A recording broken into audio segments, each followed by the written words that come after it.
Hello, I'm Morgan at DTE Energy. We have the privilege of delivering safe, reliable energy to the people of Michigan, and we don't take that for granted. That's why we're building the grid of the future for our customers. To get there, we're investing in rebuilding older sections of our grid.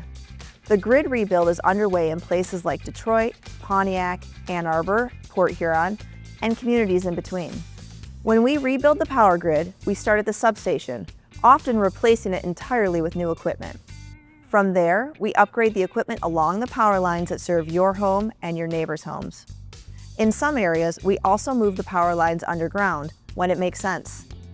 It's a significant investment, and it's also important to note that when we rebuild, we use new, more modern equipment made of better material that's able to withstand the forces of extreme weather.